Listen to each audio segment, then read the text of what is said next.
أشهد أن لا إله إلا الله وحده لا شريك له وأشهد أن محمدا عبده ورسوله أما بعد فأعوذ بالله من الشيطان الرجيم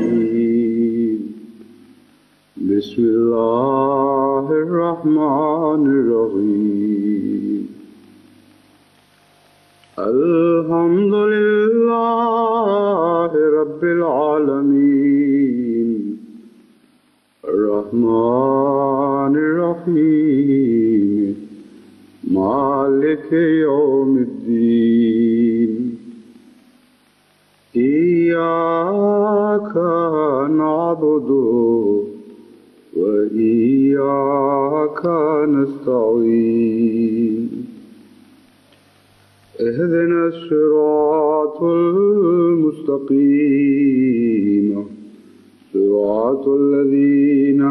أنعمت عليهم غير المغضوب عليهم ولا الضالين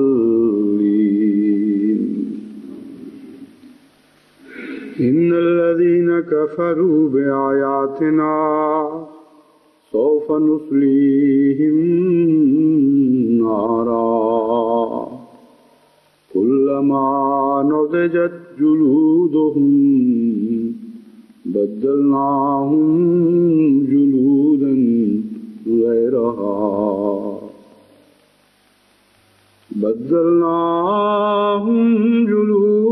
غيرها ليذوقوا العذاب إن الله كان عزيزا حكيما.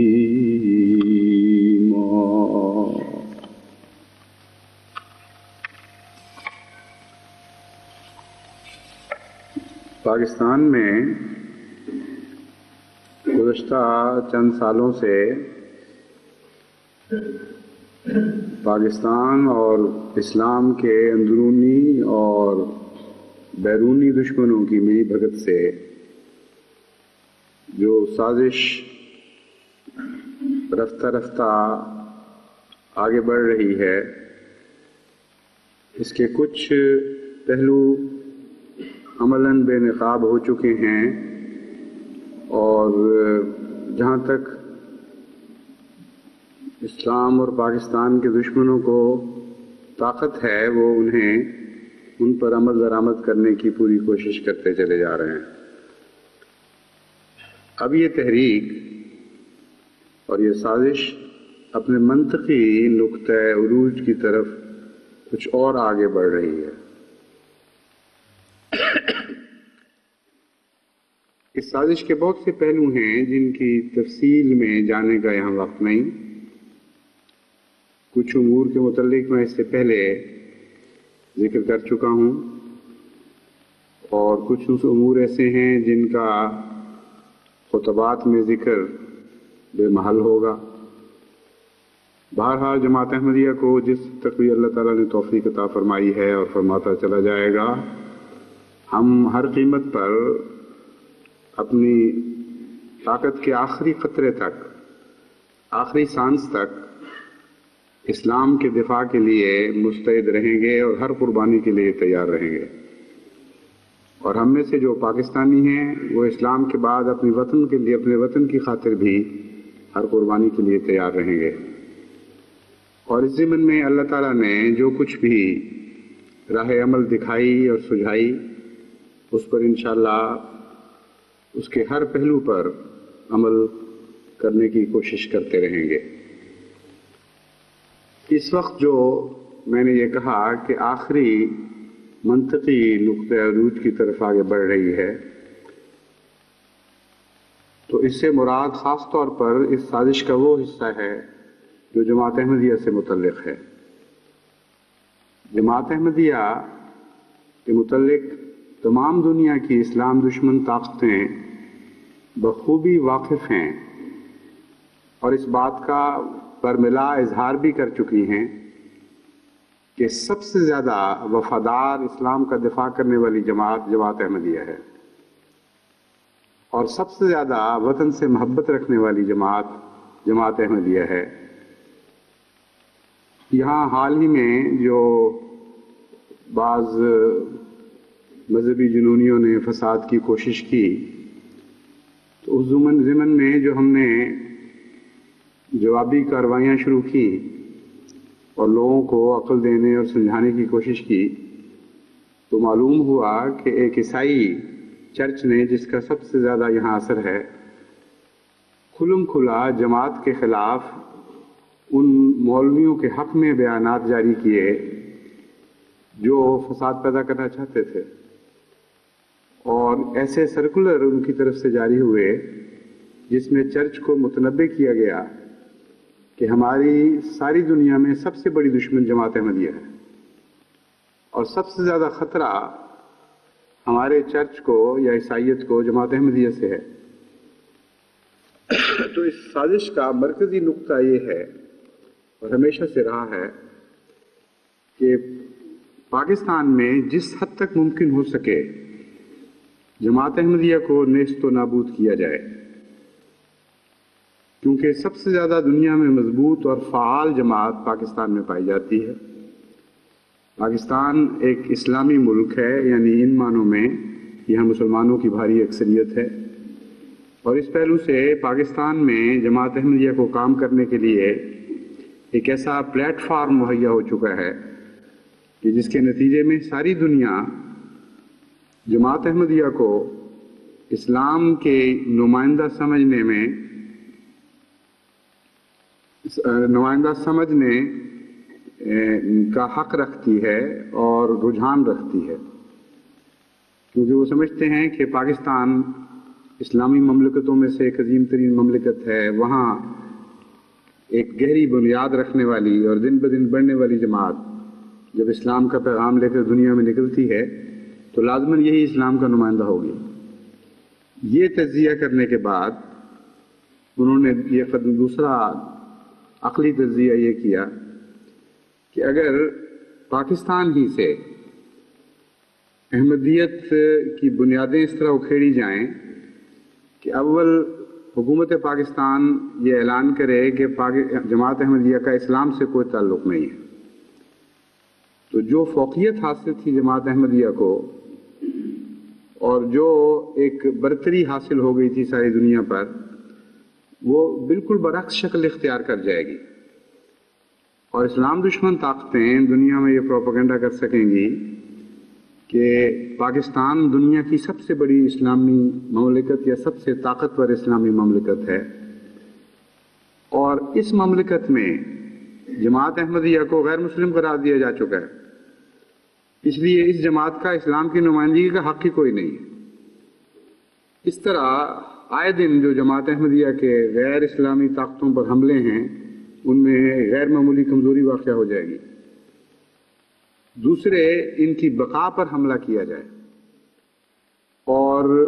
عملاً جماعت احمدیہ کے قتل و غارت کی تعلیم دی جائے اور اسلام کے نام پر یہ تعلیم دی جائے،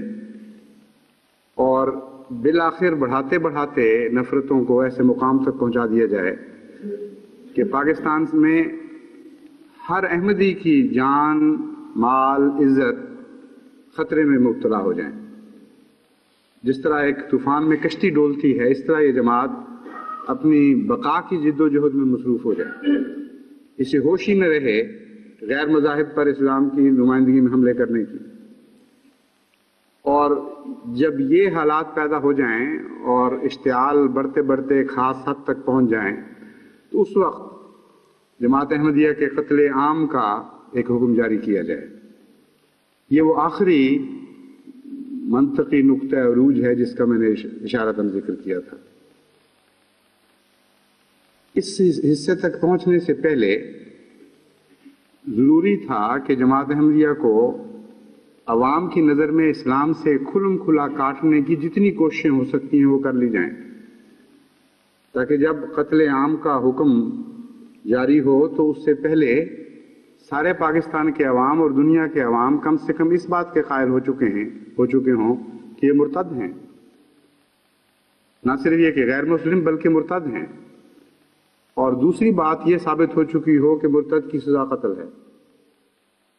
یہ وہ رخ ہے جو آغاز ہی سے ان دشمنوں نے سامنے رکھا، پہلے حصے پر عمل کیا لیکن ناکام رہے۔ اس طرح ناکام رہے کہ ساری دنیا میں اس احمدیت کی، اسلام کی خاطر جنگ پہلے سے کئی گنا زیادہ شدت اختیار کر چکی ہے، کوئی نسبت ہی نہیں رہی۔ جب سے انہوں نے شرارت شروع کی ہے اس وقت سے لے کر اب تک اس تیزی کے ساتھ احمدیت عالم اسلام کے جہاد کے لیے، اسلام کے لیے جہاد میں مصروف ہو گئی ہے، اور یہ جہاد اتنی وسعت اختیار کرتا چلا جا رہا ہے، اور اللہ تعالیٰ کے فضل سے اس جہاد کو ایسی حیرت انگیز کامیابیاں نصیب ہو رہی ہیں کہ ہر گزرے ہوئے دن پر جب نگاہ ڈالتے ہیں تو نچلی سیڑھی کی طرح نیچے دکھائی دیتا ہے، اور ترقی کی لامتناہی منازل ہیں جو باہیں کھولے جماعت احمدیہ کو مزید تیزی کے ساتھ اپنی طرف بلا رہی ہیں۔ ایک منزل ترقی کی طے کرتے ہیں تو دوسری منزل سامنے کھڑی ہو جاتی ہے، دوسری طے کرتے ہیں تو تیسری کھڑی ہو جاتی ہے۔ ہمالہ کی قدم بقدم چوٹیاں تو پھر ختم ہو جاتی ہیں، لیکن اسلام کی ترقی کی طرف جو چوٹیاں ہمیں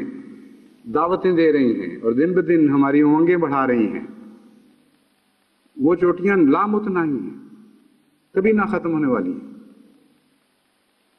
اس لیے اس کوشش میں تو دنیا، پاکستان کے اسلام دشمنوں سمیت ساری دنیا کے اسلام دشمن مل کر بھی کلیتاً ناکام اور نامراد ہو چکے ہیں، اور برعکس نتیجہ نکلا ہے۔ کوششیں کی گئی ہیں اس بات کی تشہیر کی، یہاں عیسائیوں نے یہ باتیں کی کہ جماعت احمدیہ ہم سے کیا مقابلہ کرتی ہے، یہ تو مسلمانوں کی جماعت ہی نہیں۔ ناروے میں یہ اعلان کیا گیا پادریوں کی طرف سے کہ آئندہ سے اب ہماری ان سے کوئی بحث نہیں رہی، کیونکہ یہ مسلمان ہونے کا سرٹیفکیٹ پہلے لائیں، جب مسلمان ہونا ثابت کریں گے پھر ہم سے گفتگو کریں۔ لیکن دنیا عقل اور فہم کے ایک ایسے مقام تک پہنچ چکی ہے کہ ان سارے لغو اعتراضات کو خود عیسائی دنیا نے، جو عوام الناس ہیں، انہوں نے رد کر دیا ہے، اور دن بدن ان کے اندر یہ احساس بڑھتا چلا جا رہا ہے کہ حقیقت میں اسلام کی حقیقی اور سچی نمائندہ اور اسلام کی طرف سے بات کرنے کا حق رکھنے والی جماعت احمدیہ ہی ہے۔ اس لیے یہ کوشش تو بہرحال بہت ہی ذلیل اور کمینی کوشش تھی، اور بہت ہی بھیانک کوشش تھی، بہت ہی خطرناک مضمرات رکھنے والی کوشش تھی، مگر اللہ تعالیٰ کے فضل اور اس کے احسان کے ساتھ جماعت احمدیہ نے اس کو بالکل نامراد کر دیا ہے۔ یہاں تک کہ ابھی حال ہی میں ایک پاکستان کے ملا جو احمدیت کی مخالفت میں سب سے زیادہ منہ پھٹ ہیں، اور جن کو اللہ تعالیٰ نے پاکستان ہی میں بہت ہی ہر طرح سے ذلیل و رسوا بھی کیا، لیکن ان کو باز نہیں آتے اور ابھی ان کی آنکھیں نہیں کھلی، وہ حال ہی میں باہر کے ملکوں کا دورہ کر کے گئے ہیں۔ زبان وہی گندی ہے جو پہلے استعمال کیا کرتے تھے، وہی اشتعال انگیزی جو پہلے کیا کرتے تھے، لیکن کچھ نئے انکشافات بھی ان کو کرنے پڑے۔ انہوں نے جا کر یہ بتایا کہ آپ لوگ تصور بھی نہیں کر سکتے کہ پچھلے چند سالوں میں جماعت احمدیہ کس تیزی کے ساتھ ترقی کے ہر میدان میں آگے بڑھ چکی ہے۔ حیرت انگیز ہے وہ ان کی ترقی، آنکھیں چودھا دینے والی ہے۔ یہ اقرار خدا تعالیٰ نے اس سے کروا کے چھوڑا، اور اس کی سب سے زیادہ ذلت اور نامرادی اس اقرار میں ہے۔ دراصل اس مولوی کی طرح باقی لوگوں نے ان کو گالیاں دے دیں، یا اسمبلی میں ان کو غیر مسلم کہہ دیا، یا ان کے نکاح حرام کر دیے، یہ تو معمولی باتیں ہیں۔ جماعت احمدیہ کو اس میں کوئی دلچسپی نہیں، بہت ہی گھٹیا اور کمینی باتیں ہیں۔ لیکن ایک احمدیت کے دشمن مولوی کا اپنی زبان سے یہ اقرار کر لینا کہ گزشتہ چند سالوں میں ہماری ساری کوششوں کے باوجود یہ جماعت اس تیزی کے ساتھ ترقی میں آگے بڑھی ہے، اور ہر میدان میں آگے بڑھی ہے۔ انہوں نے مختلف میدانوں کا ذکر کیا تفصیل سے، کہ حیرت ہوتی ہے کہ کس تیزی کے ساتھ یہ جماعت آگے سے آگے قدم بڑھاتی چلی جا رہی ہے۔ یہ اقرار ہے جو اصل ذلت ہے اور اصل رسوائی ہے خدا کے نزدیک۔ دشمن ساری کوششوں کے باوجود خود اپنی ناکامی کا اقرار کرنے پر مجبور ہو گیا۔ جو دوسری کوشش ہے اس کے لیے سب سے پہلا ان کا قدم یہ تھا کہ جماعت احمدیہ پر ظلم و تعدی کے ساتھ جبراً جماعت احمدیہ کو ظلم اور تعدی کے ساتھ اور جبراً کلمہ طیبہ لا الہ الا اللہ محمد رسول اللہ سے توڑنے کی کوشش کی جائے۔ اور اس ضمن میں علماء اور حکومت کے درمیان جو میری بحث ہوئی وہ یہ تھی کہ حکومت سارے قوانینی ذرائع اختیار کرے اور حکومت کی طرف سے جو بھی سختیاں کی جا سکتی ہیں وہ جماعت احمدیہ پر برطرف رکھی جائیں۔ سینکڑوں کو جیلوں میں پھینکا جائے، پولیس کو کہا جائے ان کو زود کوب کرے، اور ہر طرح کی تنگیاں اور تکلیفیں پہنچائی جائیں، اور مولوی اپنے چیلے چانٹے لے کر اس حالت میں کہ احمدیوں کے ہاتھ بندھے ہوں ان کو ماریں کوٹیں ذلیل و رسوا کرنے کی کوشش کریں۔ یہ وہ دو دباؤ تھے۔ عوام کا دباؤ تو وہ پیدا نہیں کر سکے، لیکن چند مولوی اپنے چند چیلوں چانٹوں کے ساتھ احمدیوں پر ایسی حالت میں کہ وہ کوئی دفاعی کارروائی نہیں کر سکتے تھے، ہر قسم کے ظلم و تشدد روا رکھتے رہے۔ اور حکومت نے بھی نہ صرف یہ کہ کھلم کھلا بار بار اس بات کا اعتراف کیا، نہ اس بات کا اعلان کیا کہ حکومت اس تحریک کی مددگار اور معاون ہے، بلکہ باقاعدہ رسمی طور پر گورنروں کو اور دوسرے عہدیداران کو بار بار حکومت کی طرف سے سنجیدہ ہدایتیں بھی دی جاتی رہیں۔ پہلے قسم کے اعلانات کو بعض لوگ سنجیدگی سے نہیں لیتے، وہ سمجھتے ہیں حکومت کی سیاسی کاروائیاں ہیں، وہ لوگوں کو خوش کرنے کے لیے، مولویوں کو خوش کرنے کے لیے ایسی باتیں کر دیتی ہے، حکومتیں کر دیا کرتی ہیں اس طرح۔ اس لیے جو سول سروس ہے یا پولیس وغیرہ کے عہدیداران ہیں وہ عموماً ایسی باتوں کو نظر انداز کر دیا کرتے ہیں، لیکن جو حکم رسماً باقاعدہ سیاہ و سفید میں جاری ہو اور گورنروں کی طرف سے نزول کرتا ہوا چھوٹے عہدیداران تک پہنچے، اس کی غیر معمولی اہمیت ہو جاتی ہے۔ چنانچہ ایک دفعہ نہیں، بار بار ایسے احکامات جاری کیے گئے اور بار بار بھول جانے والے گورنروں کو یاد دہانیاں کرائی گئیں کہ اور اس ظلم کو تیز کرو، اور اس ظلم کو تیز کرو، ابھی یہ ظلم پوری شدت سے اختیار نہیں کر سکا، اور ذلیل کرو۔ لیکن جو کوششیں حکومت کر سکتی تھی اور کر رہی ہے ابھی بھی، اور جو ظلم و تعدی بعض مولویوں اور ان کے چیلے چانٹوں کی طرف سے روا رکھی جا سکتی تھی، وہ سب رکھی گئی، کوئی کسر نہیں اٹھا کے رکھی۔ لیکن کلیتاً ناکام اور نامراد ہو گیا اس بات میں کہ جماعت احمدیہ کے دل سے تو درکنار سینوں سے ہی کلمہ طیبہ نوچ کے پھینک سکے۔ جیلوں میں ڈالا گیا، جب کلموں کے بیج ان سے چھین لیے گئے، انہوں نے جو بھی لکھنے کے ذریعہ ان کے پاس میسر تھا اس سے اپنی قمیضوں پر کلمے لکھ لیے، قمیضیں پھاڑ کے پھینک دی گئیں تو اپنی چھاتی پر کلمے لکھ لیے، اور کھلم کھلا اعلان کیا کہ تم چھیدتے چلے جاؤ، نوچتے چلے جاؤ گوشت، جو بھی حصہ ننگا ہوگا ہم کلمہ طیبہ جس حد تک خدا توفیق دے گا ہم لکھتے چلے جائیں گے۔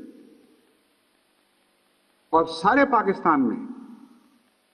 ایسی دلیری کے ساتھ، ایسی مجاہدانہ شان کے ساتھ جماعت احمدیہ کلمہ طیبہ، کلمہ شہادت سے لپٹی رہی اور چمٹی رہی کہ دشمن اس بات میں بھی بالآخر مجبور ہو گیا اور یہ ماننا پڑا کہ ہم اس تحریک میں نامراد ہو گئے ہیں،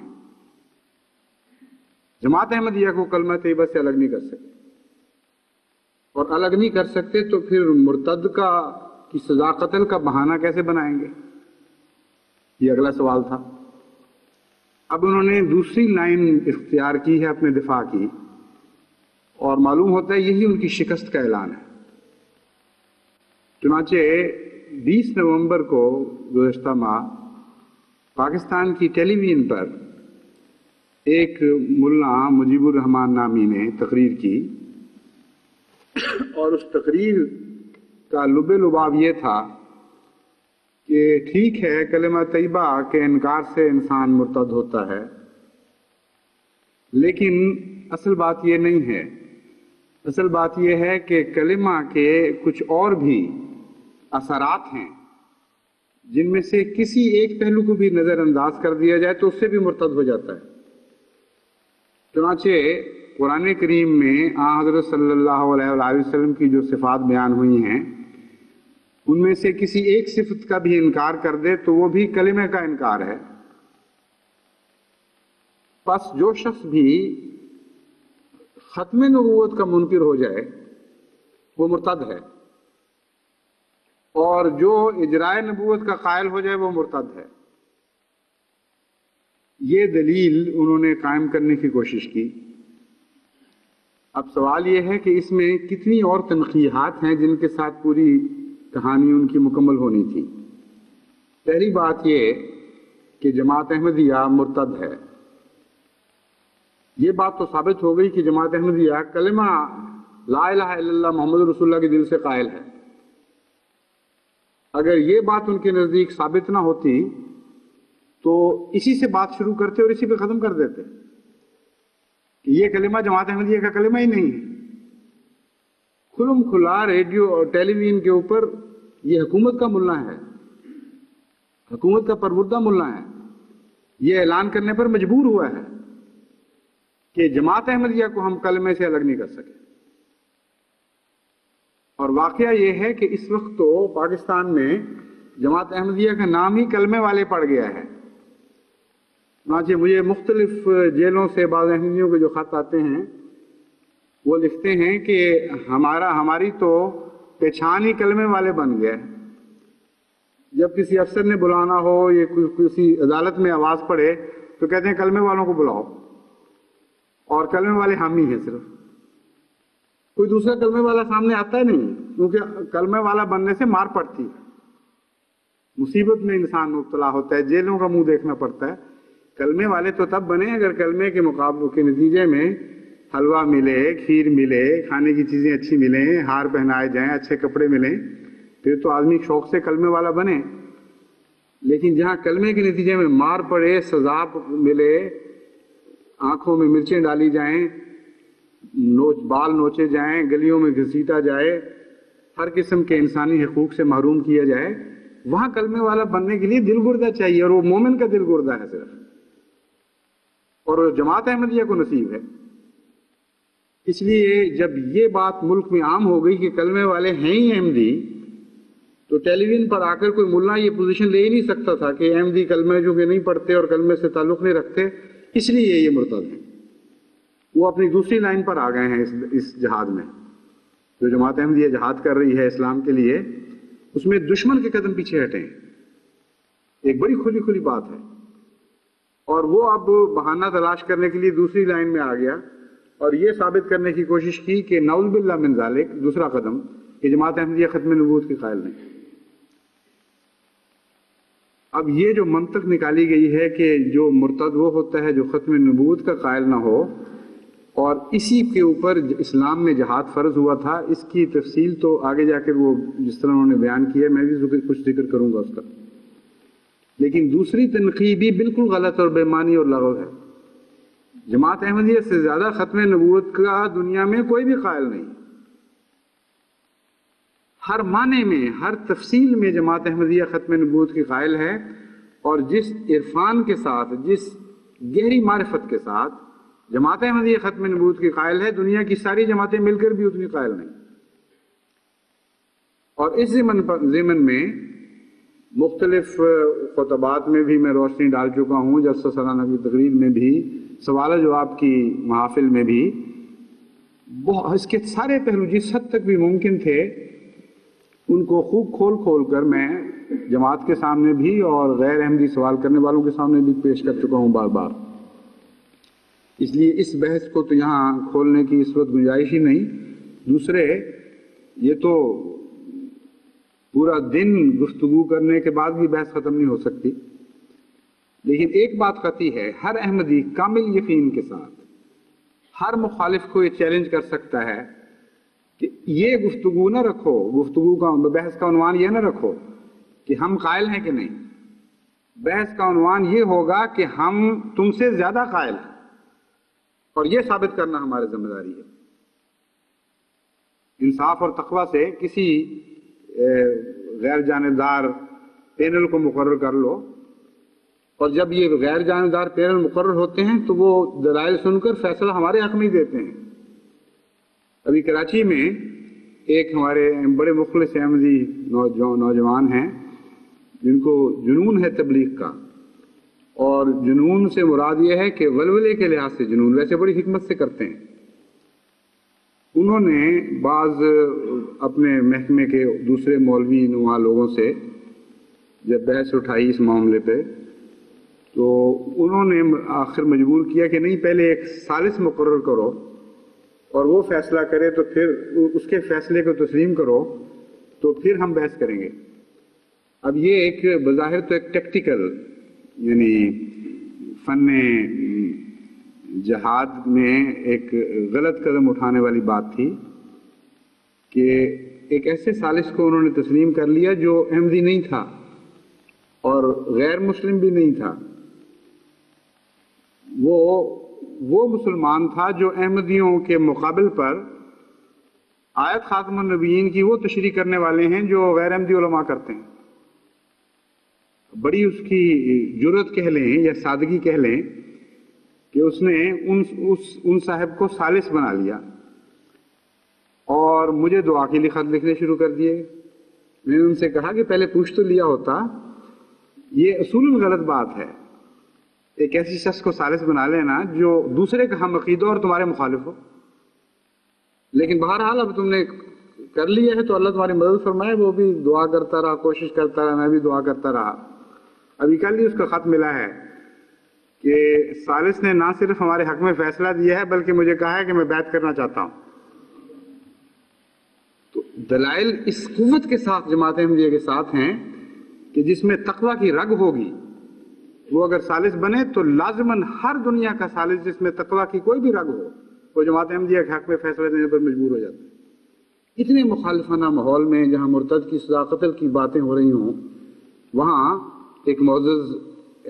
مسلمان جو دوسرے فریق کا ہم خیال اور ہم عقیدہ ہو، اور ایسے ماحول میں جہاں مخالفت کے طوفان برپا ہو رہے ہیں، ایک کے بعد دوسرا اٹھ رہا ہو، وہاں اس کا اس جرت سے یہ اعلان کر دینا کہ یہ احمدی سچے ہیں اور تم غلط کہہ رہے ہو، بڑی بات ہے۔ تو ہم تو اس معاملے میں بالکل بے خوف ہیں، بلکہ بے خوف ہی نہیں، کامل یقین کی بنیادوں پر قائم ہیں، غیر متزلزل بنیادوں پر قائم ہیں۔ تمام قرآن ہمارے ساتھ ہے، تمام سنت ہمارے ساتھ ہے، تمام عقلی شواہد ہمارے ساتھ ہیں کہ آیت خاتم النبیین کا پر جس معرفت کے ساتھ، جس گہرائی کے ساتھ جماعت احمدیہ ایمان رکھتی ہے، ویسا دنیا کی کوئی اور جماعت ایمان نہیں رکھتی۔ مگر بہرحال اس پہ تو ان کے منہ کی بات ہی کافی ہے۔ سب لوگوں کو یہ کہہ دینا کہ جماعت احمدیہ ختم نبوت کی قائل نہیں، یہ اعلان کافی تھا اور اس کی پھر آگے دلیل کی ضرورت نہیں سمجھی گئی، کیونکہ حکومت کا ملا کہہ رہا ہے کہ یہ قائل نہیں تو ان کو دنیا مان لے گی۔ پہلے ہی پروپیگنڈا بہت ہو چکا ہے اور ہمیں جوابی کارروائی کی اجازت نہیں دی جاتی۔ تیسرا پہلو یہ تھا کہ اب اگر ختم نبوت کی قائل نہیں ہے تو پھر ان کے خلاف جہاد کس طرح فرض ہوتا ہے اور حکومت کو کیا کرنا چاہیے۔ اس کے لیے انہوں نے یہ دلیل قائم کی کہ حضرت رسول اکرم صلی اللہ علیہ وآلہ وسلم کے زمانے میں اگرچہ حضرت صلی اللہ علیہ وآلہ وسلم کی زندگی نے وفا نہیں کی، اس لیے آپ جھوٹے دعویٰ داران نبوت کے خلاف خود جہاد نہیں کر سکے۔ بات یہاں سے شروع ہوئی۔ پہلا قدم ہی وہ قدم اٹھایا جس نے ان کی بات جھوٹی کر دی۔ حضرت صلی اللہ علیہ وآلہ وسلم کے زمانے میں مسیلمہ کذاب نے کئی سال آپ کی زندگی میں دعویٰ کیے رکھا، اور اسود انسی نام ہے، اسود انسی نے آپ کی زندگی میں دعویٰ کیا، اور آن حضرت صلی اللہ علیہ وآلہ وسلم نے کوئی فوج کشی ان کے خلاف نہیں کی۔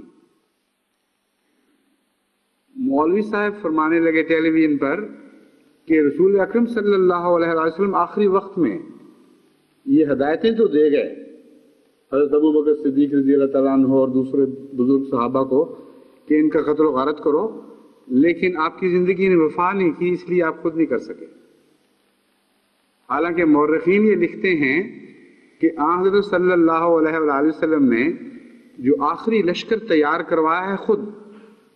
جس کے سردار اسامہ بن زید کو مقرر فرمایا، اگر لشکر کشی کا مقصد یہ تھا کسی لشکر کشی کا کہ خاتمیت نبوت کے منکرین یا نبوت کے جھوٹا دعوے داران کے خلاف جہاد کیا جائے اور ان کو قتل کیا جائے، تو یہ ہدایت تو اسامہ بن زید کو ملنی چاہیے تھی۔ اور یہ مولوی اتنے جھوٹے ہیں کہ جانتے ہیں کہ اشارتاً یا کنایتاً بھی اسامہ بن زید کو یہ ہدایت نہیں ملی، بلکہ فوج کے کسی سپاہی کو بھی نہیں ملی، اور وہ لشکر کشی اندرون عرب کے لیے تھی ہی نہیں۔ وہ ایک ایسی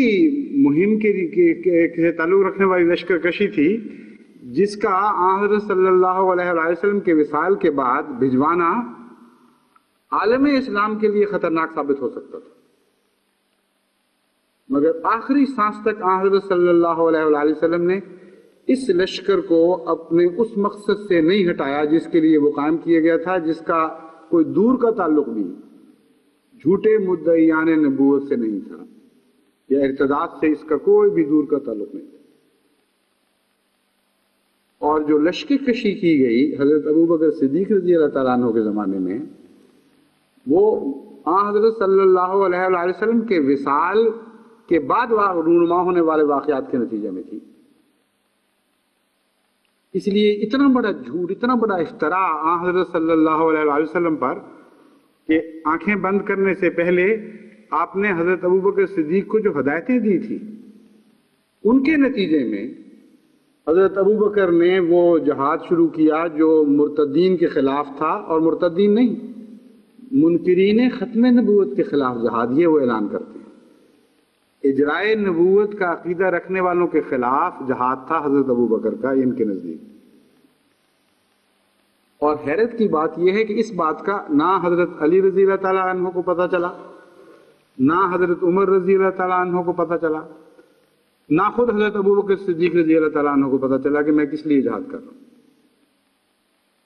کیونکہ تمام تاریخیں مسلمہ طور پر گواہ ہیں، ایک بھی اختلاف اس بات میں نہیں کہ جب بعض صحابہ نے مختلف وجوہات سے حضرت ابو بکر صدیق رضی اللہ تعالیٰ عنہ کو منکرین زکوٰۃ کے خلاف تلوار اٹھانے سے منع کیا، منکرین ختم نبوت کا اشارتاً بھی کہیں ذکر نہیں ملتا، قائلین اجرائے نبوت کا کوئی خیال وہمہ بھی موجود نہیں وہاں ساری گفتگو میں۔ جب بعض صحابہ کرام نے، صحابہ کبار نے، ایسے بھی تھے جو بعد میں خلفاء بنے، انہوں نے حضرت ابو بکر صدیق رضی اللہ تعالیٰ عنہ کو مشورہ دیا کہ ایسا نہ کریں، تو اس کی وجوہات یہ تھیں کہ اسلام میں جبر نہیں ہے، یہ کہا حضرت عمر نے بھی اور حضرت علی نے بھی، اسلام میں جبر نہیں ہے، اور اگر وہ منکر ہو رہے ہیں تو آپ جبرن کیوں اسلام میں ان کو داخل کرتے ہیں؟ اس کا جواب حضرت ابو بکر صدیق رضی اللہ تعالیٰ عنہ نے یہ نہیں دیا کہ چونکہ وہ ختم نبوت کے منکر ہیں، اور چونکہ حضرت صلی اللہ علیہ وسلم نے مجھے وصیت فرمائی تھی کہ یہ میرے جانے کے بعد فوراً یہ کام ہوگا اور تم یہ شروع کر دینا جا رہے، اس لیے میں مجبور ہوں، بلکہ حضرت ابو بکر صدیق رضی اللہ تعالیٰ عنہ کا جواب یہ تھا کہ زکوٰۃ یہ دے رہے تھے حضرت صلی اللہ علیہ وسلم کے زمانے میں، یہ ریاست کا حق ہے، اور حضرت صلی اللہ علیہ وسلم کی نصیحت یہ تھی کہ جو حق کسی کا چھینے اس سے جبرن حق چھیننا بھی جہاد ہے، یا حق واپس لینا بھی جہاد ہے۔ اس لیے اسلامی ریاست میں جو لوگ زکوٰۃ دے رہے تھے اگر وہ ایک کھجور کی گٹھلی کے برابر بھی، اس کی لکیر کے برابر بھی مجھ سے زکوٰۃ روکیں گے تو میں ان کے خلاف لڑائی کروں گا۔ کہاں ہے وہ اجرائے نبوت کا ذکر، کہاں ہے ختم نبوت کا ذکر؟ اس کا کوئی دور کا تعلق بھی اس جد و جہد کا، جو عظیم جد و جہد تھی، اجرائے نبوت کے تصور سے ہے ہی نہیں، کہیں اشارتاً بھی اس کا ذکر نہیں۔ وہ باغی جنہوں نے زکوٰۃ روکی ان میں مسلمہ کذاب بھی تھا، اور ایک شاعرہ عورت بھی تھی جس نے بعد میں سجاح، جس نے مسلمہ سے شادی بھی کی بعد میں، ہے نا؟ ہاں، وہ بعد میں نہیں، اس سے پہلے شادی کر لی تھی، اور ایک دو اور بھی لوگ تھے۔ اس موقع پر حضرت ابوبکر صدیق رضی اللہ تعالیٰ عنہ نے حضرت خالد بن ولید کو ساری اس مہم کا سردار بنایا، اور سردار بنا کر کچھ نصیحتیں فرمائیں۔ فرمایا کہ تم نے جنگ کرتے چلے جانا ہے اس وقت تک جب تک کہ یہ 5 باتیں نافذ نہ ہو جائیں۔ ایک روایت میں ہے کہ اس میں وہ 5 بنیادیں اسلام کی حضرت ابوبکر صدیق رضی اللہ تعالیٰ عنہ نے بیان فرمائی، اور فرمایا کہ لا الہ الا اللہ محمد الرسول اللہ کا اقرار کرے کوئی شخص، اور 5 وقتہ نماز کا قائل ہو، رمضان کے روزے رکھے، حج بیت اللہ کرے اور زکوٰۃ کی ادائیگی کرے، تو پھر جنگ ختم ہو جائے گی۔ لیکن کہیں بھی نہ اجرائے نبوت کا ذکر، نہ جھوٹے مدعیین نبوت کے انکار کا ذکر، اشارتاً بھی کسی ہدایت میں نہیں ملتا۔ یہ بحث الگ ہے کہ یہ 5 باتیں کیوں آپ نے بیان فرمائی، میں اس وقت یہ گفتگو نہیں کر رہا۔ میں یہ بتانا چاہتا ہوں کہ سراسر افتراء ہے جو حضرت رسول اکرم صلی اللہ علیہ وآلہ وسلم پر باندھا گیا کہ آپ نے آخری یہ ہدایت فرمائی تھی، اور حضرت ابوبکر صدیق رضی اللہ تعالیٰ عنہ پر باندھا گیا کہ آپ نے یہ ساری لڑائی اجرائے نبوت کا عقیدہ رکھنے والوں کے خلاف کی تھی۔ پھر تاریخ سے ثابت ہے کہ سارے قبائل ان جھوٹے مدعیان نبوت کے قائل ہی نہیں تھے۔ بھاری اکثریت قبائل کی وہ تھی جو صرف زکوٰۃ کے منکر ہوئے تھے، اور بعض دوسری روایات میں ان 5 باتوں کا ذکر نہیں ملتا، بلکہ یہ ملتا ہے صرف، جیسا کہ حضرت عمر رضی اللہ تعالیٰ عنہ کی روایت ہے، اس میں حضرت ابوبکر صدیق صاف فرماتے ہیں، اور یہ وہی تاریخ ہے جو دونوں حوالے دے رہی ہے۔ ایک ہے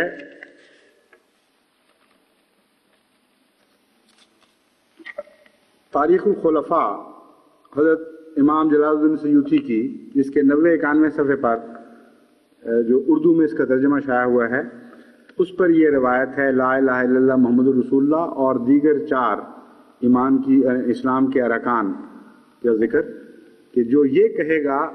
اس کے خلاف تمہیں کوئی جنگ کا حق نہیں ہے، وہیں تلوار چھوڑ دو، تلوار گرا دو۔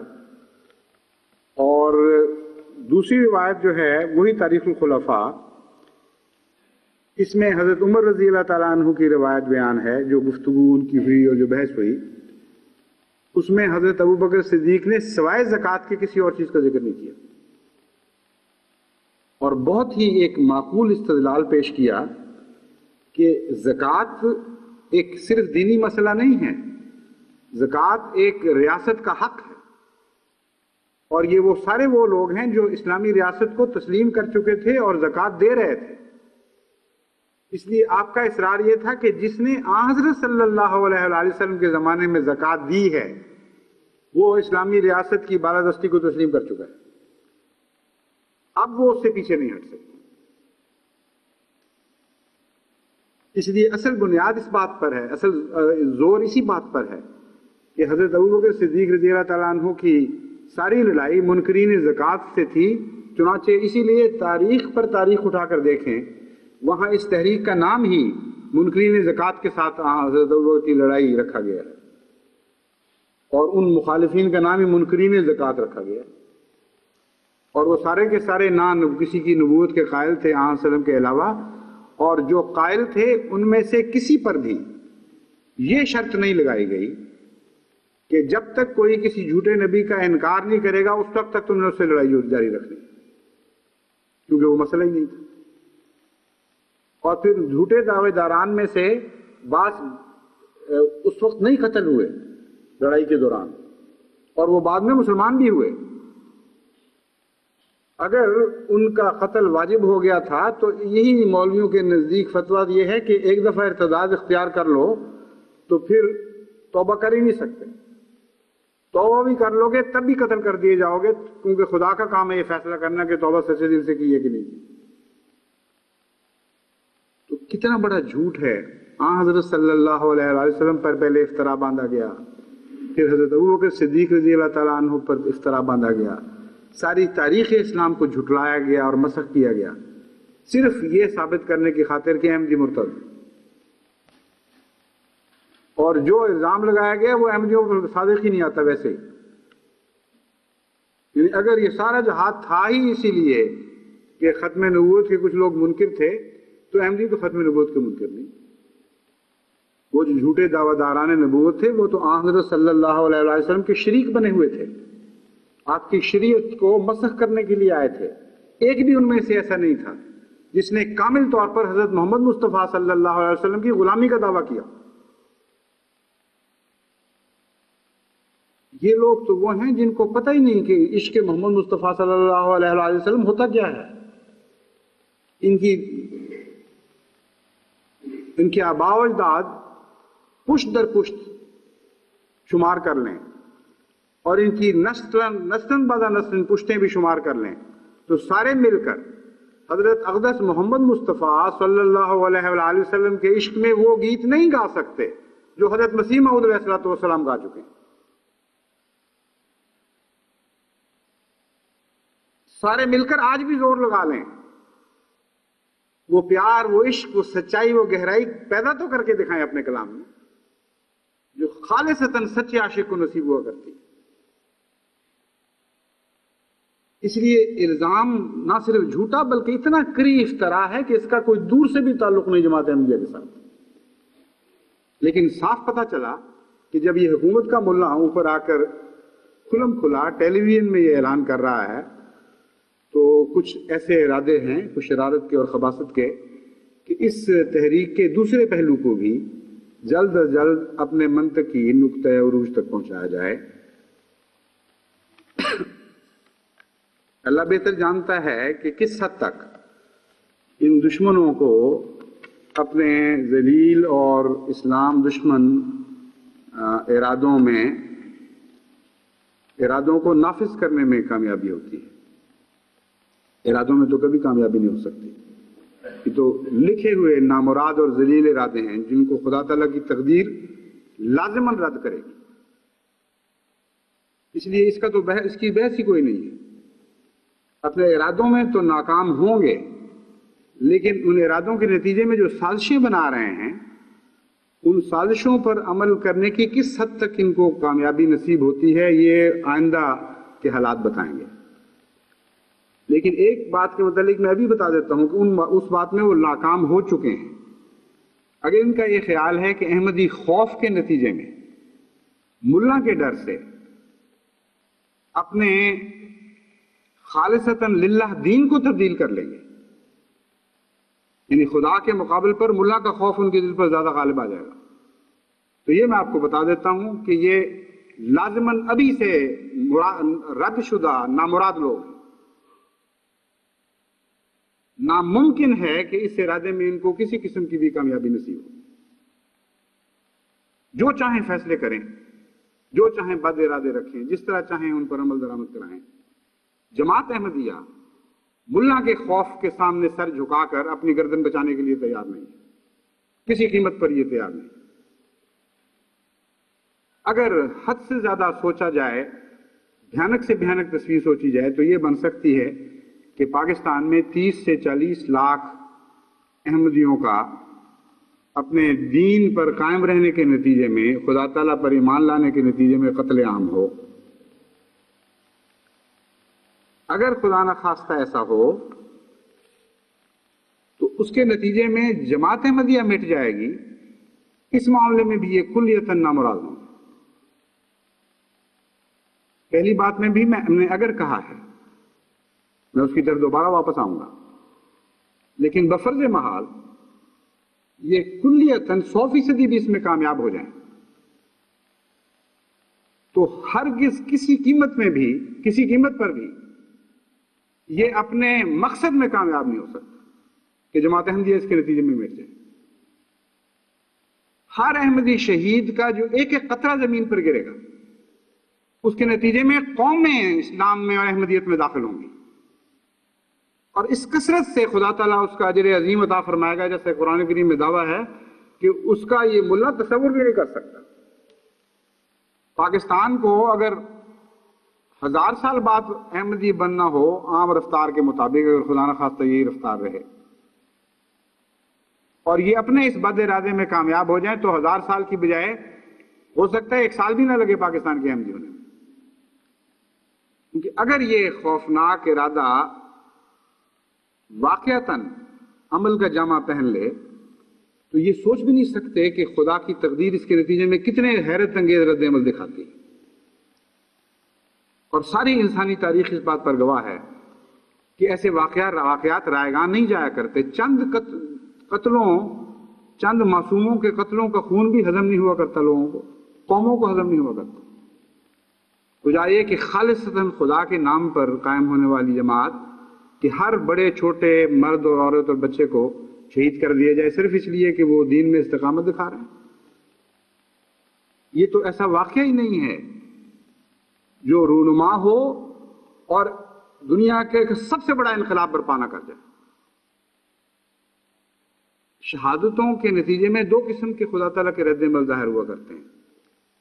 ایک ظالموں کو سزا دینے اور پکڑنے کا رد عمل،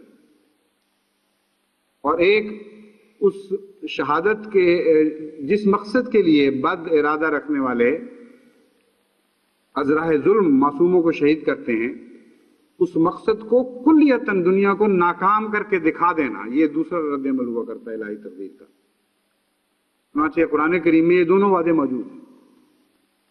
سزا کا ایک طرف اور انعام کا دوسری طرف۔ ایک وعدہ یہ ہے کہ تم یہ ظلم کرو گے، جس حد تک بھی کرو گے اللہ تعالیٰ تمہیں پکڑے گا اور تمہیں نہیں چھوڑے گا، اور سزا پر سزا دیتا چلا جائے گا، تکرار کرے گا اپنی سزا میں۔ اور دوسری طرف یہ انعام کا وعدہ کہ تم میں سے ایک شہید ہوگا تو خدا قومیں لا کے داخل کرے گا، اور پہلے سے زیادہ قوی ہوں گی وہ قوم ایمان میں۔ حالانکہ اگر مرتد کی سزا قتل کے نتیجے میں قتل عام کیا گیا ہو تو جو احمدی ہو اس کو نسبتاً ڈرپوک احمدی ہونا چاہیے، کیونکہ وہ دیکھے گا کہ یہ تو ایسا جرم ہے کہ اس کی ایسی خطرناک سزا ملتی ہے۔ یہ کلام الہی کی شان ہے کہ وعدہ یہ کر رہا ہے کہ جو اس ظلم کے بعد مسلمان ہوں گے، جو اللہ پر ایمان لانے والے ہوں گے، ارتداد کے نتیجے میں، یہاں قتل کا ذکر نہیں، ارتداد کا ذکر ہے، اگر جبرن تم کسی کو مرتد کر لو گے تو اس کے نتیجے میں جو مسلمان ہوں گے وہ قوم در قوم ہوں گے، اور وہ پہلوں سے زیادہ بڑھ کے بہادر اور خدا کی راہ میں قربانیاں دینے والے ہوں گے۔ جہاں تک قوم کے مٹنے کا تعلق ہے، قرآن کریم مقتولوں کو شہید کہہ رہا ہے اور زندہ کہہ رہا ہے۔ تو ماتا ہے تم جن کو مار رہے ہو وہ زندہ ہو رہے ہیں اور تمہیں عقل نہیں۔ اس زندہ کے لفظ میں پیش گوئی ہے کامیابی کی اور کامرانی کی۔ بس جماعت احمدیہ جو خالصتاً اللہ پر ایمان لانے والی ہے، جس کا دین خالص ہے، جو خدا کی خاطر ہر قربانی پر تیار ہے، اس کو تم ناکام نہیں کر سکتے، جو چاہو کر لو۔ تمہاری تو عقل کی حد اور منتہا تمہارے دین کا بس اتنا ہی ہے نا کہ بکرے سجا کر قربانی کے لیے پیش کر دو۔ اگر تم نے یہ فیصلہ کیا کہ احمدیوں کی قربانی کرنی ہے تو مائیں اپنے بچے سجا کر اس قربانی کے لیے خدا کے حضور پیش کریں گی، بیویاں اپنے خاوند سجا کے پیش کریں گی، بہنیں اپنے لال اپنے ویر سجا کر پیش کریں گی۔ تمہاری قربانیوں کی کیا حیثیت ہے خدا کے نزدیک؟ یہ قربانیاں ہیں جو خدا کو مقبول ہوا کرتی ہیں۔ لیکن اس کے علاوہ میں تمہیں یہ بھی بتا دیتا ہوں کہ تم نامراد ہوگے اور نار رسوا ہوگے جس طرح پہلے تم اپنی ہر کوشش کے پھل سے محروم کیے گئے. یہ ذلت اور رسوائی بھی تمہارے مقدر میں لکھی گئی ہے کہ اس کوشش کے پھل سے بھی تم محروم کیے جاؤ. کیونکہ خدا تعالیٰ نے قرآن میں شروع میں ہی وعدہ دیا ہے فَلَمَّا أَضَاءَتْ مَا حَوْلَهُ ذَهَبَ اللَّهُ بِنُورِهِمْ وَتَرَكَهُمْ فِي ظُلُمَاتٍ لَا يُبْصِرُونَ. آگ بھڑکاتے ہیں دشمنیوں کی اور خباثتوں کی اور سمجھتے ہیں کہ اب شعلے بھڑک اٹھے اور اب ہم کامیاب ہو جائیں گے اپنے مقصد میں. خدا تعالیٰ فرماتا ہے کہ جب وہ سمجھیں گے کہ اب ہم کامیابی ہمارا منہ چومنے لگی اور ہم کامیابی کو پا گئے، اس وقت اللہ تعالیٰ ان کا نور لے جائے گا اور اپنے مقاصد میں نامراد کر دے گا. وہ اندھیروں میں بھٹکتا ہوا اپنے آپ کو پائیں گے، کچھ سمجھ نہیں آئے گی ہم سے ہوا کیا ہے. بس اللہ تعالیٰ کی تقدیر کا جہاں تک تعلق ہے اس کا تو یہ فیصلہ لکھا ہوا موجود ہے، اس فیصلے کو آپ تبدیل نہیں کر سکتے، جو چاہیں کر لیں. جہاں تک جماعت احمدیہ کے عمومی رد عمل کا تعلق ہے، یہ میں آپ کو اصولاً بتا دیتا ہوں کہ جیسا کہ میں نے بتایا اللہ اپنے وفادار بندوں کے ساتھ بے وفائی نہیں کیا کرتا، اور اللہ کے وفادار بندے بھی اس کے دوسرے وفادار بندوں سے بے وفائی نہیں کیا کرتے. تم جو چاہو کرو جس ملک میں تمہارا زور چلتا ہے، خدا کی قسم ساری عالمگیر جماعت اپنے پیاروں سے وفا کر کے دکھائے گی، اور جو کچھ قرآن کی تعلیم نے انہیں سکھایا ہے اس طرح وہ اپنا انتقام لے گی، ایک ایک قطرے کا انتقام لے گی. لیکن مطالعہ کریم نے اور جو خدا مجھے سمجھائے گا، مجھے کوئی ضرورت نہیں ہے کہ میں اس کی تفصیل تمہیں بتاؤں، لیکن یہ میں جانتا ہوں اور قرآن کا فہم جتنا خدا نے مجھے عطا کیا ہے، ہمارے سامنے ایک کھلا روشن لاہ عمل موجود ہے، اور ایسا عظیم الشان لاہ عمل ہے کہ اس سے ٹکرا کر تم پاش اور ریزہ ریزہ ہو جاؤ گے، لیکن کبھی تمہیں کامیابی نصیب نہیں ہو سکتی. اس لیے جہاں بھی احمدی مظلوم ہے، ساری دنیا کے احمدی اس کے ساتھ ہے، خدا کی تقدیر اس کے ساتھ ہے، اس کو کیا خوف ہے، اور تاریخ عالم اس کے ساتھ ہے. کسی قیمت پر بھی احمدیت کو نیست و نابود کرنے میں یہ ذلیل اور رسوا دشمن کامیاب نہیں ہو سکتا. ان کو جلدی اور افراتفری صرف اس بات کی پڑی ہوئی ہے کہ باوجود اس کے کہ موجودہ سربراہ جس نے حکومت کو از راہ غصب قبضے میں لیا ہوا ہے، یہ سمجھتے ہیں اس کے دن کہیں تھوڑے نہ رہ گئے، حالانکہ اس کے آقاؤں نے وعدہ کیا ہے کہ 90 تک ہم تمہیں ضرور رکھیں گے. اس کے خداؤں نے یقین دلایا ہے اس کو کہ ابھی چند سال تمہارے باقی ہیں، لیکن اس بد نصیب کو اپنے خداؤں پر یقین ہو یا نہ ہو، ان مولویوں کو اس کے خداؤں پر بھی یقین نہیں اور اس پر بھی یقین نہیں. اس لیے یہ چاہتے ہیں کہ جس حد تک بھی ممکن ہے اس ظالم شخص کے دور کے اندر جو ہم کر سکتے ہیں ہم کر گزریں. اس لیے ان کو جلدی ہے. ان کو جلدی اس لیے ہے کہ دنیا کے خداؤں کا زمانہ محدود ہوا کرتا ہے، ان کی طاقت کا عرصہ، ان کی طاقت کا دائرہ بھی محدود ہوا کرتا ہے. لیکن احمدیوں کو کوئی جلدی نہیں ہے. تمہارے خدا کا دائرہ دنیا میں طاقت کا دائرہ لازماً محدود ہے، اس لیے تم بے شک جلدی کرو، اس محدود دائرے میں جو کچھ کر سکتے ہو کر گزرو. تمہاری خدا کی کرسی کے 2 پاؤں ایک ملک میں ہیں اور 2 پاؤں بعض اسلام دشمن طاقتوں کی بیرونی ملکوں میں ہیں، لیکن ہمارے خدا کی کرسی تو زمین و آسمان پر محیط ہے. وسع کرسی ہے اس سماوات والا، اس کے پائے اس کی کرسی کے پائے ساری کائنات پر وسیع ہیں. تمہیں جلدی اس لیے ہے کہ اس کا وقت تھوڑا ہوگا، کیونکہ دنیاوی خداؤں کی کرسیاں زیادہ دیر ان کے نیچے قبضے میں نہیں رہا کرتی. لیکن ہمیں کوئی جلدی نہیں، کیونکہ ہمارے خدا کی کرسی ہمیشہ کے لیے اس کے قبضے میں ہے، اور کوئی دنیا کی طاقت اس کرسی سے اس کو ہٹا نہیں سکتی. جیسا کہ فرمایا وَلَا يَؤُودُهُ حِفْظُهُمَا، وہو العلی العظیم، کہ وہ نہ صرف یہ کہ اپنی کرسی کی حفاظت کرنا جانتا ہے، بلکہ وہ حفاظت اس کو کبھی بھی نہیں تھکاتی، ایک لمحہ کے لیے بھی وہ اس حفاظت کے تقاضوں سے غافل نہیں رہتا۔ بس کہاں تمہارا خدا جس کا دائرہ اثر محدود، جس کا زمانہ محدود، آج نہیں تو کل اس کی کرسی نے بہرحال جانا ہی جانا ہے۔ اس لیے جو افراتفری کے نمونے دکھاتے ہو، جو جلدی کرتے ہو کرتے چلے جاؤ۔ جماعت احمدیہ نے جیتنا ہے بہرحال، اور آخرکار لازماً جیتنا ہے، کیونکہ ہمارا خدا جیتنے والا خدا ہے۔ ہمیں کوئی جلدی نہیں، کیونکہ اس کی کرسی ساری دنیا پر ہی نہیں، کل عالم پر، کل کائنات پر محیط ہے، اور ہمیں اس لیے جلدی کوئی نہیں کہ اس خدا کا وقت ہمیشہ ہمیش کے لیے وہ عبدالآباد سے ہے اور عبدالآباد تک رہے گا۔ بس ہم جس ابدی طاقت کے ساتھ وابستہ ہیں، ہم جانتے ہیں کہ ہمارے انتقام ہمارے بعد بھی وہ لیتا رہے گا۔ ضروری نہیں کہ ہر انتقام ہماری زندگی میں خدا تعالیٰ لے۔ دیکھو، ایک شہید عبداللطیف کو تم نے شہید کیا تھا افغانستان میں، آج تک وہ بد نصیب قوم اپنے دکھوں کے ذریعے اس شہادت کی قیمت ادا کرتی چلی جا رہی ہے۔ کیسے سوچ سکتے ہو، کیسے وہم کر سکتے ہو کہ 30-40 لاکھ احمدی مسلمانوں کو، جو حقیقی اور سچے مسلمان ہیں، جو سچے عاشق رسول ہیں، جو سچے عاشق قرآن ہیں، ان کا قتل و غارت کرو گے اور تم سے حساب نہیں لیا جائے گا؟ اس دنیا سے نکل جاؤ تو اس دنیا میں تم سے حساب لیا جائے گا، لیکن میں تمہیں بتاتا ہوں کہ دونوں جگہ لیا جائے گا، یہاں بھی لیا جائے گا اور وہاں بھی لیا جائے گا، اور بالآخر لازماً مومنوں کے سینے ٹھنڈے ہوں گے اور وہ ہمیشہ ٹھنڈے رہیں گے۔ تمہارے دل میں جو آگ جل رہی ہے یہ جلتی رہے بے شک، تم تو بار بار ہر کوشش کرتے ہو آگ جلانے کی، اور بار بار قرآن کریم کی آیت تم پر ثابت ہوتی چلی جا رہی ہے، اور تم اقرار کرنے پر مجبور ہو جاتے ہو کہ اس آگ کے نتیجے میں ہم جو سمجھتے تھے کہ دشمن جل جائے گا، یعنی وہ جس کو دشمن سمجھ رہے ہیں،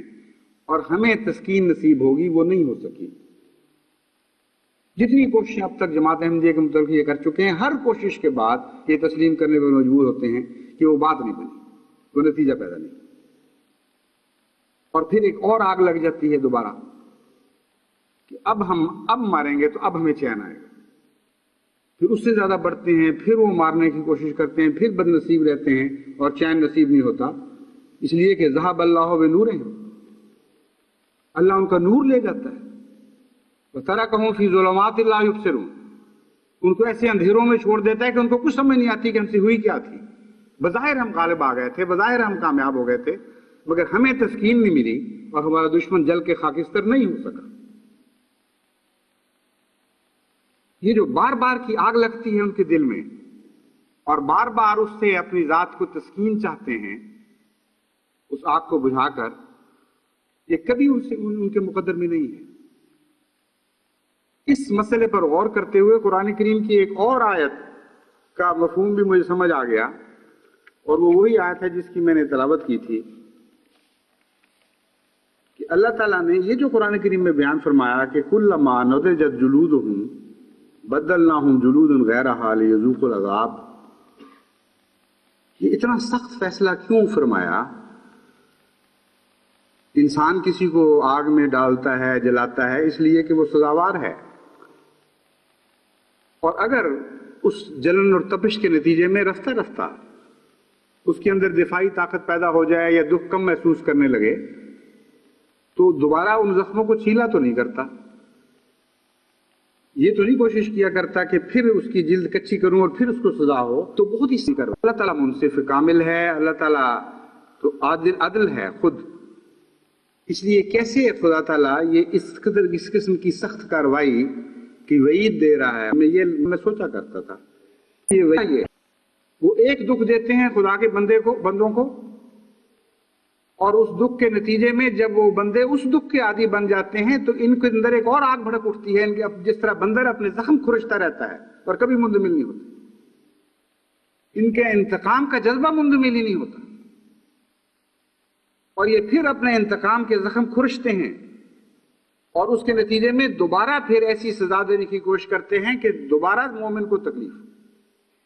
ساری زندگیاں تعذیب کے لیے وقف ہیں۔ حضرت صلی اللہ علیہ وآلہ وسلم رحمت للعالمین تھے۔ ایسے لوگ وہ ہیں جو رحمت للعالمین ہوتے ہیں، جن کو لطف ہی عذاب دینے میں آتا ہے، اس کے سوا لطف ہی نہیں آتا، اور ہر عذاب کے بعد دوسرے عذاب کی سوچتے ہیں۔ اگر خدا واقعتاً عدل ہے اور وہ مجرم کو اس کے کیفر کردار تک پہنچاتا ہے اور اسی طریق پر اس سے سلوک کرتا ہے جس طرح وہ خدا اس کے معصوم بندوں سے سلوک کرتا رہا، تو ان کے لیے اس کے سوا اور کوئی نقشہ بنتا ہی نہیں۔ اس دنیا میں تم میرے پیاروں سے یہ سلوک کیا کرتے تھے، اب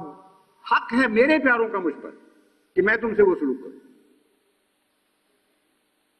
بس کوئی ناانصافی نہیں ہے کلام الہی۔ یہ ان لوگوں کی سزا ہے صرف جو خدا کے بندوں کو دکھ دینے میں اعادہ کرتے چلے جاتے ہیں، اور خصوصیتاً ان کی سزا کا ذکر۔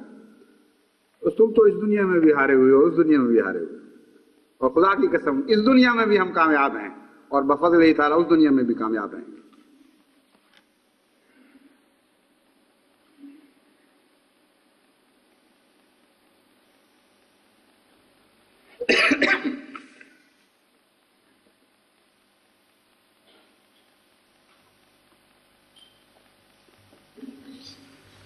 الحمد للہ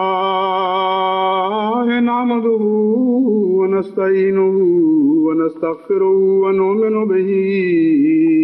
ونتوکل علیہ ونعوذ باللہ من شرور انفسنا ومن سیئات اعمالنا من یهده اللہ فلا مضل له ومن يضلل فلا هادي له ونشهد أن لا إله إلا الله وحده لا شريك له ونشهد أن محمدا عبده ورسوله